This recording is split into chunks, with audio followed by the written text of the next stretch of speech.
Não estejais apreensivos pela vossa vida sobre o que comereis, nem pelo corpo sobre o que vestireis. A vida é mais do que o sustento. O corpo é mais do que as vestes. Eu, essa semana, fui pesquisar no Google crente pode e fui ver o que completava a autossugestão do Google e fiquei abismado com aquilo que talvez me pareceu ser uma vida extremamente apreensiva e ansiosa sobre as coisas que acontecem em sua volta. O crente pergunta ali, eu até anotei algumas, se pode fazer depilação da sobrancelha fio a fio, tá lá na autossugestão do Google. Se pode jogar Free Fire, se pode beijar no primeiro encontro, se pode fazer tatuagem, se pode beber Red Bull. Essa eu gostei, achei interessante, assim, porque o Red Bull tá associado a essa vida meio bom vivant, assim, né? Tipo, acordado a noite inteira e o crente já vê isso como uma forma negativa. Também tem se pode assistir Naruto, se pode ir no motel, se pode ir no psicólogo. Poxa vida, era o que melhor poderia fazer na vida. E também tem, por exemplo, se pode queimar incenso, se pode ter espada de São Jorge em casa. Enfim, concluir que a vida do crente é bastante ansiosa, apreensiva, porque o tempo todo ele está procurando respostas comportamentais. Assim, ele quer saber em qual direção dar o próximo passo. Apesar desse texto de Lucas 12, 22 que eu li agora, em geral ser associado à questão financeira, material, do sustento financeiro, acho também que há uma consciência legal, bacana, inteligente dos ensinos do Evangelho, em geral, leva a uma concepção muito mais calma da vida, muito mais segura da vida. Eu recebi alguns comentários no primeiro vídeo, no primeiro episódio. Se você não assistiu, gostaria que você assistisse, porque lá eu abro meu coração e falo de que espiritualidade eu estou falando aqui nesse podcast.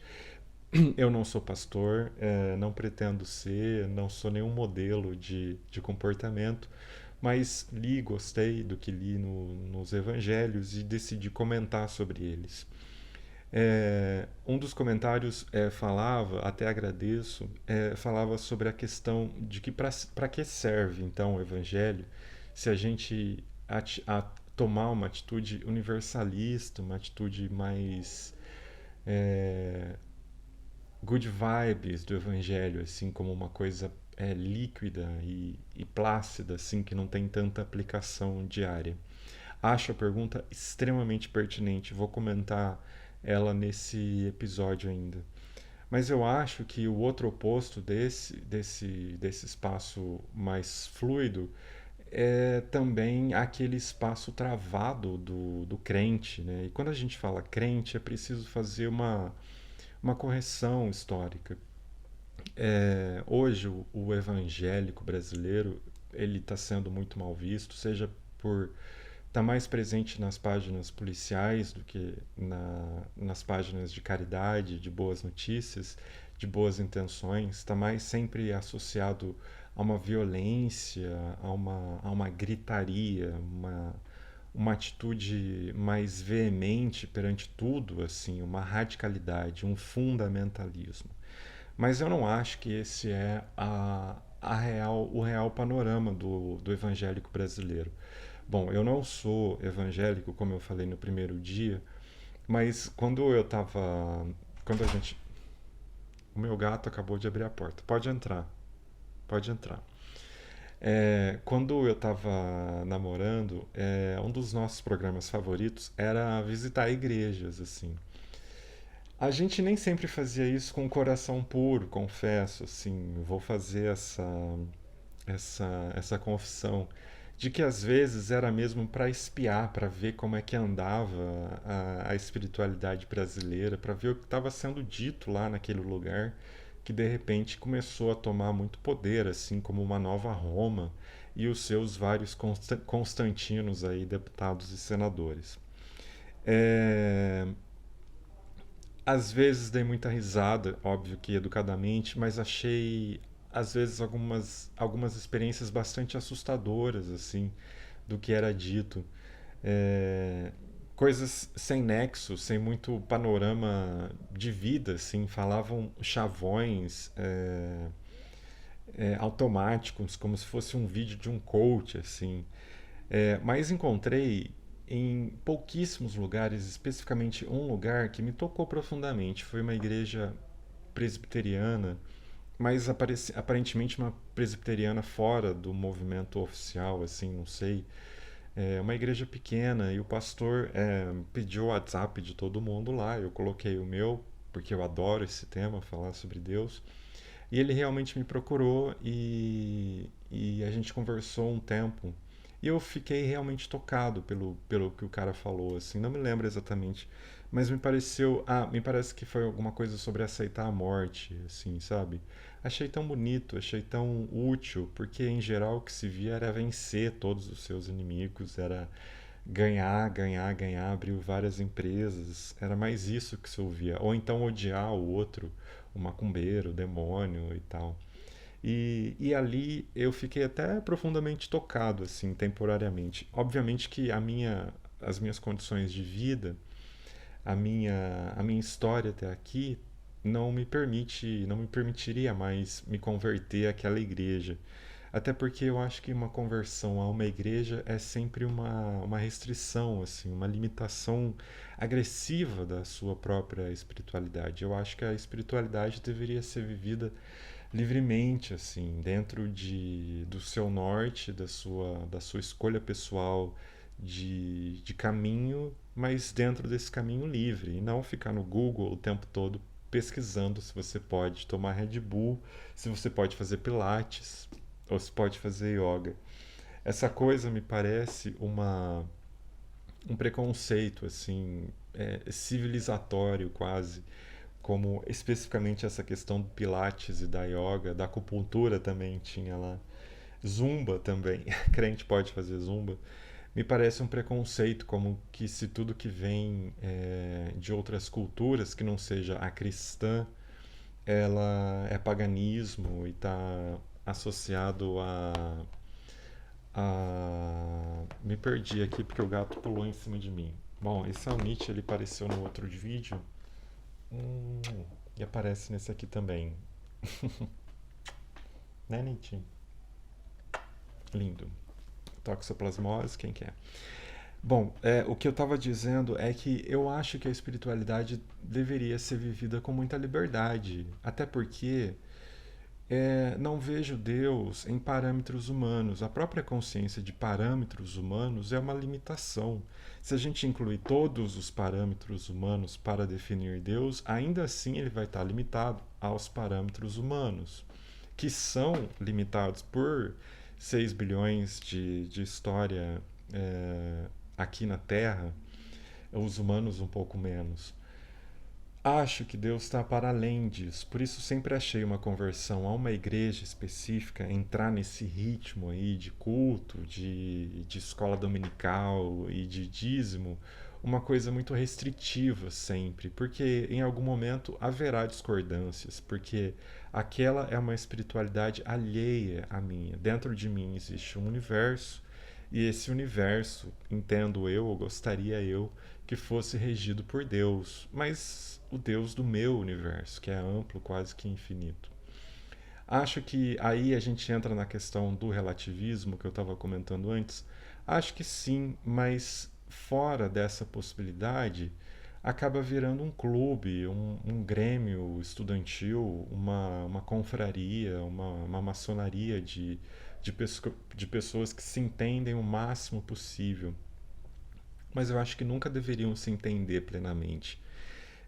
Se soubessem se educar para discussão, ou se soubessem se educar para se calar quando ouvem algo que não concordam, acho que a convivência seria muito mais pacífica. Mas eu te confesso que eu tiro essa percepção assim extremamente íntima da, da espiritualidade própria, do exercer a espiritualidade, da natureza. Em Lucas 12, depois daqueles versículos que eu li no começo, Jesus está falando para o pessoal para eles olhar os lírios do campo, o famoso livro, para eles olharem as aves do céu e que elas não estão preocupadas com a próxima roupa ou com o próximo alimento. E isso foi um texto que me tocou muito, não em Lucas, mas lá em Mateus 6,33, porque eu sempre achei fascinante isso. E às vezes eu experimentei isso. De todas as espiritualidades que eu já tentei me encaixar, inclusive no ateísmo, eu vivi experiências em que realmente as coisas pareciam que brotavam, assim, as coisas pareciam que vinham de um lugar que anteriormente era só uma intenção positiva, uma intenção limpa, pura. Eu, esse ano, mudei pela 14ª vez em 15 anos, por conta de trabalho e por conta da vida mesmo. E sempre eu tenho isso com a próxima mudança. Não pretendo mudar tão cedo agora. Mas eu tinha sempre isso, uma certeza, uma confiança de que haveria um pouso para mim, para eu ficar, para eu descansar.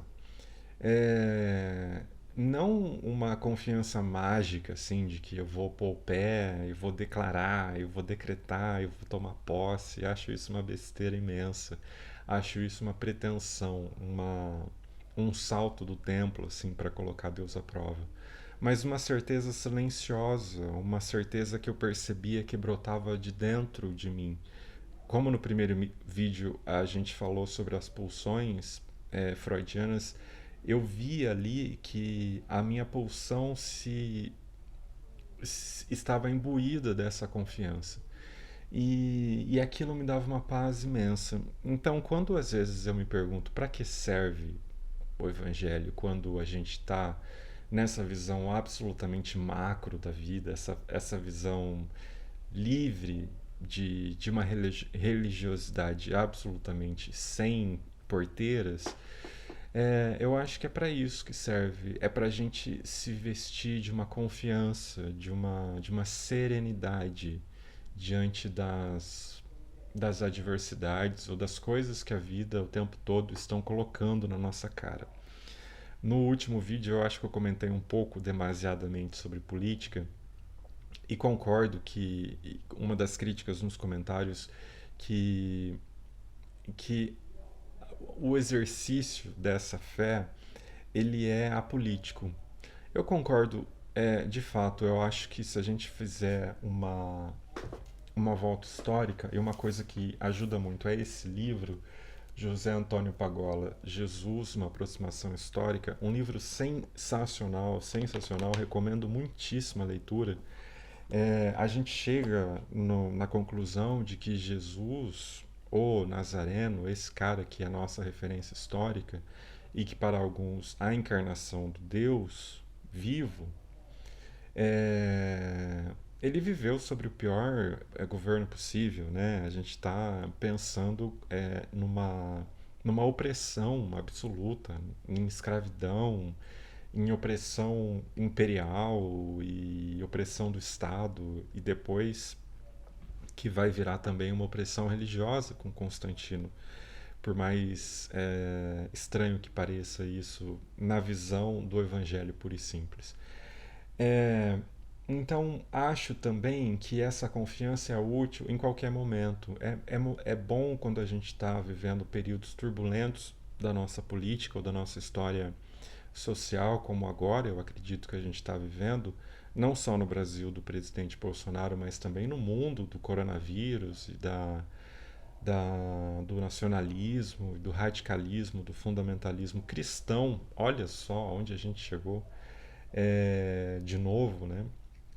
É útil também em momentos de paz, em momentos de estruturação, de, de conquistas que às vezes são semeadas e colhidas em períodos de extrema turbulência como essa. É, mas eu às vezes tenho a impressão que essa liberdade religiosa pode nos fazer cair no universalismo. O universalismo é mais ou menos, pelo que eu entendo, uma condição de que Deus, no final, sempre vai salvar todo mundo. No final, Deus não pode condenar. Deus não poderia condenar um filho. Deus nunca iria castigar um filho por um ato é, que ele tenha cometido. Aí eu já acho um pouco complicado chegar nessa radicalidade. Primeiro porque aí o evangelho perde a necessidade, perde o sentido, perde a utilidade, né? A aposta de Pascal fica totalmente ridícula diante desse argumento. E acho também que arquetipicamente o Gênesis conta a, o desenvolvimento social do humano. Não acredito no Gênesis literal. Prefiro acreditar nas teorias mais científicas, porém não descarto o Gênesis como um bom extrato simbólico de como surgiu a vida humana em sociedade. E já naquela família maravilhosa da primeira família, a gente tem não só a expulsão do paraíso, mas já em Gênesis 4 a história de Caim e Abel. Eu acho interessante aquilo que Deus diz pro Caim quando percebe no coração de Caim aquelas turbulências de ciúme e de tudo. Aquele Deus que era o Deus do Velho Testamento, quer dizer, não era a melhor referência de comportamento, mas até então ele estava mais ou menos calmo e ele diz que o pecado de Caim era necessário dominar. Não só era necessário dominar, mas era necessário desviar logo a porta, a saída. E é interessante essa correlação de porta com o primeiro filho, os primeiros filhos do primeiro casal, arquetipicamente falando, obviamente. Porque a tendência humana me parece ser uma tendência destrutiva. Eu acho que se a gente não cuidar, é muito simples a gente esquecer das necessidades de todos, né? É muito fácil a gente pegar um avião, talvez, e ir para Maldivas ou para Fernando de Noronha e esquecer que no próprio país há 19 milhões de pessoas passando fome. Aí eu acho complicado pensar nisso com o universalismo, porque eu acho que realmente há pessoas que têm uma tendência a serem más. O sistema é um favorecimento incisivo e intenso a ser a se desviar, por assim dizer. Não só aquelas evoluções que a gente tem de raiva, de ira, de ciúme, de tesão desenfreado, mas também o fato da gente ter que a gente tem que lutar com todo mundo, né? Quem trabalha numa empresa, quem tem um perfil no LinkedIn, por exemplo, sabe que você precisa competir o tempo todo e competir numa roda morta, para citar o poeta maldito Sérgio Sampaio. Uma roda que favorece a poucos e que ali dentro roda simplesmente no desejo, no egoísmo e na tentativa de ser melhor que os outros. Não estou falando que isso é nocivo, que isso é. Não estou sendo aqui um marxista radical de achar que o liberalismo é um speed maligno no ser humano. Acho que não. Acho que quando o empreendedorismo é feito de forma pura da sua própria personalidade, ele é muito útil. Aqui, preciso até trocar uma lâmpada. Vou achar um empreendedor para me vender. Mas acho que, em geral, é muito simples, muito fácil. É uma tendência nesses momentos de competição, de ter que fazer a vida. Quer dizer, uma casa custa 300 mil e você começa a vida ganhando 1.000. Se bobear com muita sorte, com uma faculdade 2.500. Quer dizer, como é que você vai construir a sua vida se não for abdicando do tempo da sua família para trabalhar mais e pagando juros para bancos. Então isso é como se fosse uma tendência natural, uma forçação de barra a ser maligno, a ser egoísta. Não sei se vocês concordam comigo. É assim que eu vejo a, a experiência de viver no mundo hoje. O coronavírus escancarou essas diferenças do fato de, além de ganhar pouco e ter que comprar uma casa cara, você também tem que ir de ônibus trabalhar no meio de um monte de gente respirando e tossindo em você. Quer dizer, é um sistema que te incita uma certa, no mínimo, uma certa revolta. Se você não sente isso, talvez você seja muito privilegiado. É, Porém, percebo que é possível também encarar essa vida com muita naturalidade. Porque, voltando aos pardais de Mateus 6 ou os lírios aqui de Lucas 12, eu esses dias estava ali fora tomando um café e estava descendo o dia, assim, o sol estava se pondo, e os pardais em volta, ou as aves todas estavam desesperadíssimas procurando um pouso antes que o sol, antes do crepúsculo náutico, por assim dizer. Eu achei aquilo interessante porque até então eu via o Mateus 6:33 como simplesmente uma motivação positiva, do tipo assim, eu quero, eu agradeço, eu vou embora. Mas é necessário também muito esforço, é necessário também desviar-se logo à porta de casa daquilo que talvez nos afaste dessa confiança positiva de que não é necessário passar a perna, não é necessário mentir, não é necessário roubar para chegar em algum lugar. E vejo essa relação arquetípica de Caim nesse sentido, no sentido de já todos os dias se levantar e do lado da cama se desviar disso e se revestir de uma nova atitude perante a vida. Uma atitude mais grata, uma atitude mais resignada, mas uma atitude mais propositiva também perante a vida, sabe? Não simplesmente aceitar, abrir o bico e esperar que alguém entregue alguma coisa, mas também propor compartilhar aquele pouco que se tem, compartilhar pelo menos as experiências, as vontades, as angústias, para que, quem sabe, essa liberalidade chegue em algum lugar. Eu também expandir essa visão que é proposta no Evangelho de olhar os pardais e os lírios para as outras coisas da natureza. Eu, nessas, umas das 14 vezes que eu mudei, morei numa casa que era quase uma chácara, muito grande e com um pomar imenso no quintal. E ali, eu fiquei um ano ali, e ali eu pude vivenciar os milagres da natureza mesmo, como as plantas mesmo, as próprias plantas que são seres quase que inanimados, por assim dizer, tem que fazer escolhas, tem que seguir ritos, tem que é, superar as suas secas ou superar a sua incapacidade de regar corretamente, de muitas chuvas, de poucas chuvas.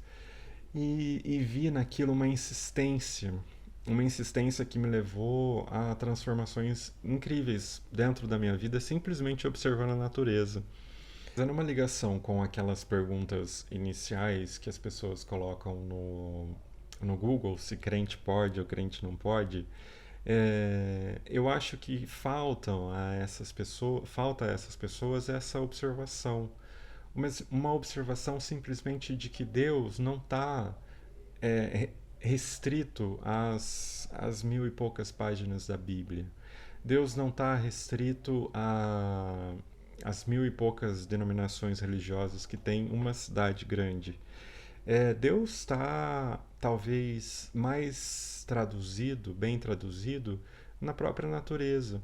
E na natureza a gente vê elementos de persistência, a gente vê elementos de resignação, a gente vê elementos de violência até, quando é necessário. para um bem, uma proposta de vida mais frutífera, a gente vê violência.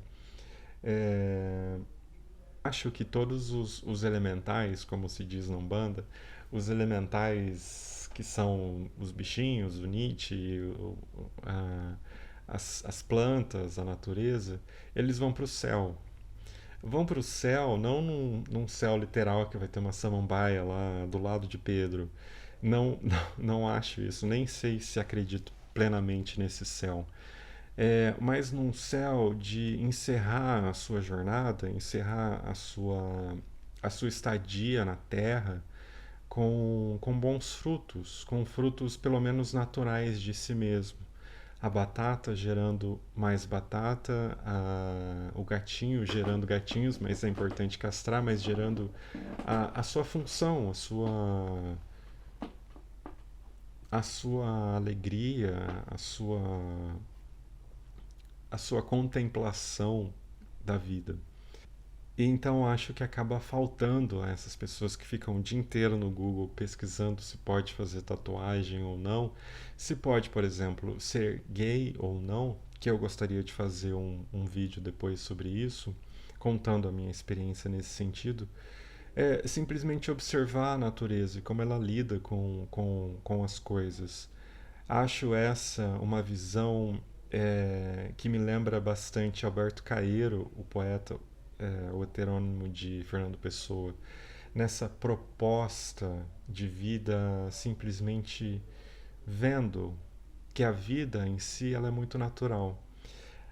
No homem, porém, ela existe esse primeiro passo de, ao lado da cama, o desenvolvimento ter que passar por uma decisão, porque a tendência natural seria usar essa articulação humana, esse lóbulo frontal, esse córtex para acumulações, para intrigas, para restrições da vida mesmo,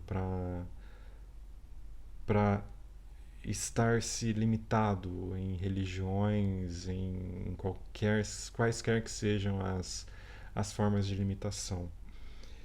Vejo que Cristo propunha um tipo de Übermensch nietzschiano. Por incrível que pareça, eles se conversam no sentido de que é possível tomar decisões sabiamente, uma vez que você entende essas duas coisas. Que, primeiro, a sua tendência natural pode ser o egoísmo, a maldade ou o pecado. Vou botar muitas aspas, porque a concepção de pecado ela é muito ignorante no que nesse contexto evangélico religioso, mas que existe um pecado natural em que a gente precisa superar. Havendo ou não esse pecado, você não precisa concordar comigo, acho que simplesmente estar ciente de que existe essa possibilidade de que logo ao abrir a porta de casa de manhã vai aparecer uma necessidade de tomar uma escolha perante a vida, isso gera uma atenção, um mindfulness na vida, uma proposta de vida atenta, de observação à sua volta, observação de efeitos, de causas, de frutos e de árvores, e de ver como que as coisas são de fato no mundo. Olhar os lírios do campo, os pardais, olhar o mundo, enxergar o mundo com os olhos de quem quer superar um pecado interno.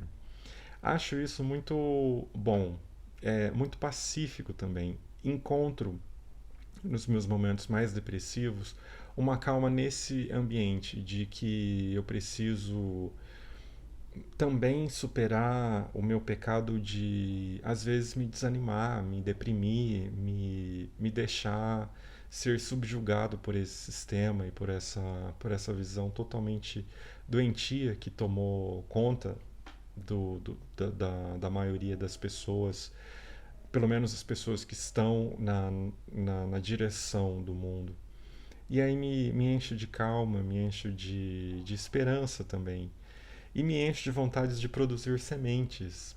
apesar do mundo estar como está, apesar da terra estar seca, apesar da terra às vezes estar alagada, me dá vontade de que é possível gerar até filhos assim nesse mundo.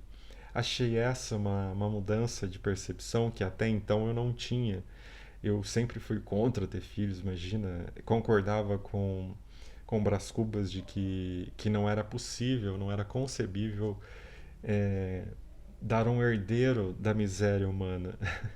Mas depois dessa percepção, não que as coisas melhoraram, externamente elas permanecem iguais ou às vezes até piores, mas dentro de mim me gerou uma vontade de querer mais da vida.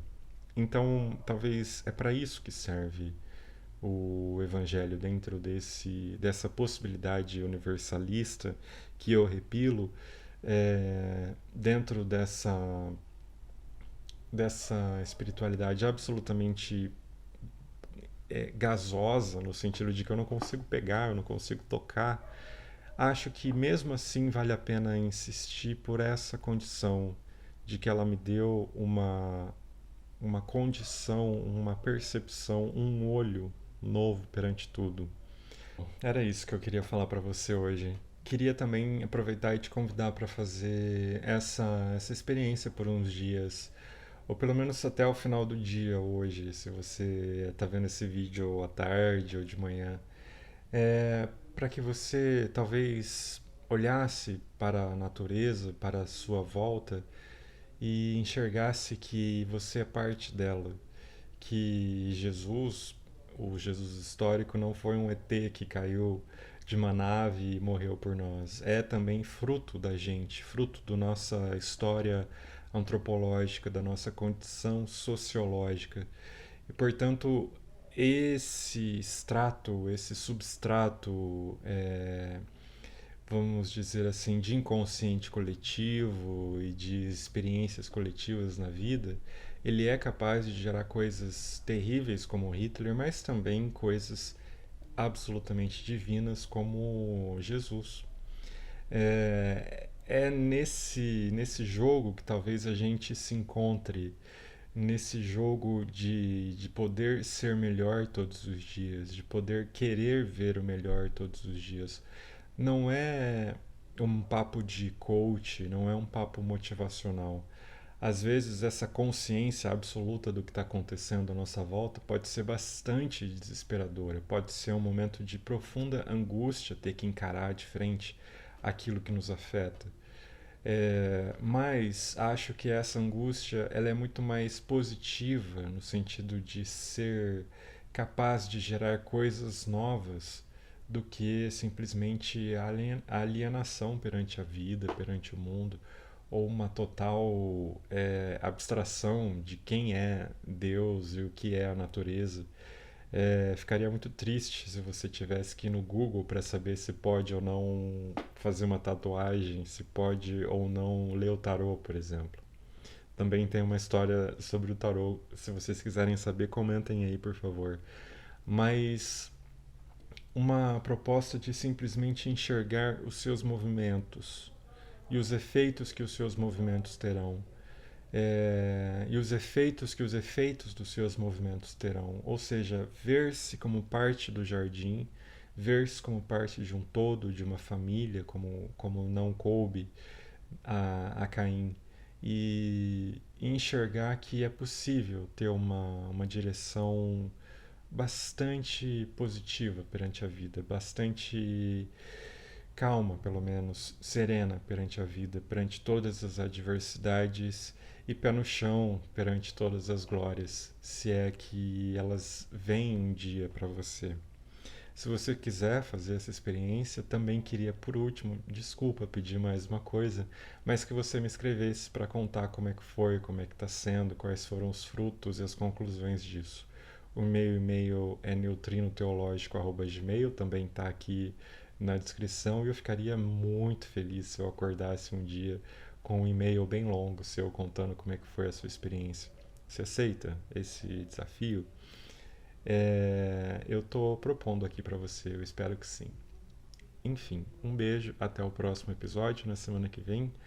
e saiba que eu tô aqui torcendo pela gente.